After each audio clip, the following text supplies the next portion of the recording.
আমরা প্রথমত এখানে এসেছি জেআরবিটি আমাদের 2020-এর 3 ডিসেম্বর আমরা নোটিফিকেশন জানিয়েছি।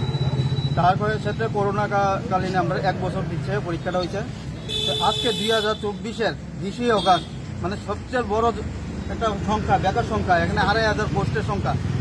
এই সংখ্যাটা আজকে আমরা দীর্ঘ 4 বছর ধরে অপেক্ষা করতে করতে আমরা একটা বিরক্তকর হয়ে গেছি।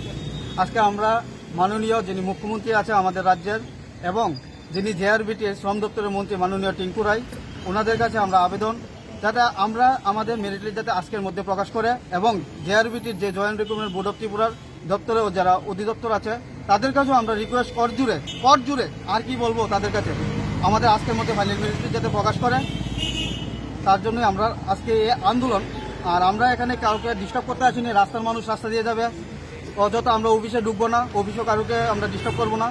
আমরা এখানে সবাই শিক্ষিত বেকার, সবাই শান্তিপূর্ণভাবে এখানে এসেছি যাতে আমাদের রেজাল্ট আজকের মধ্যেই প্রকাশ করে। তার জন্য আমরা আমাদের প্রত্যেকটা লোকের পক্ষ থেকে আমরা কর জুড়ে সবাই হাত জোর করে আমরা তাদের কাছে রিকোয়েস্ট জানাচ্ছি যাতে আজকের মধ্যে ফাইনাল মেরিট লিস্ট প্রকাশ করে।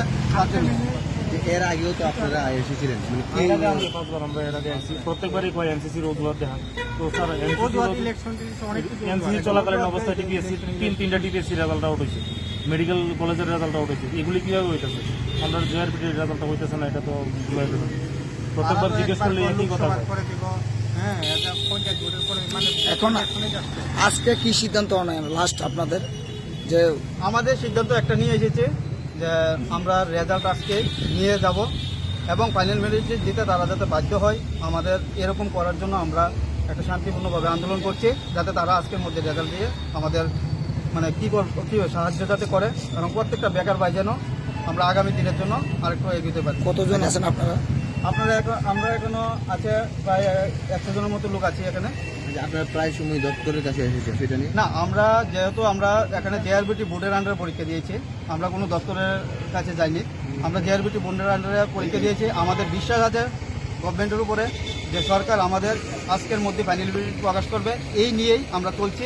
কিন্তু আমরা এখানে কোনো দপ্তরের কাছে মানে দপ্তর গিয়ে আমাদের জেআরবিটি মানে শ্রম দপ্তরে আসবো, শ্রম দপ্তরেই আমরা কোনো মাননীয় মন্ত্রী মিনিস্টার তাদের সাথে আমরা দেখা করছি না।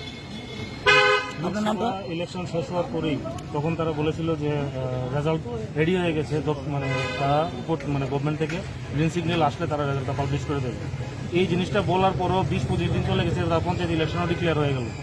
তো তারপর বলছে যে এখন এনসিসি এখন কি করবে।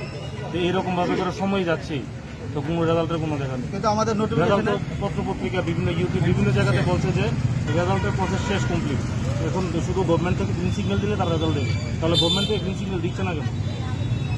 এখন পর্যন্ত কত বছর হয়েছে এটা? এটা প্রায় 4 বছরের উপরে হয়। 4 বছর প্রায় 5 বছর রানিং।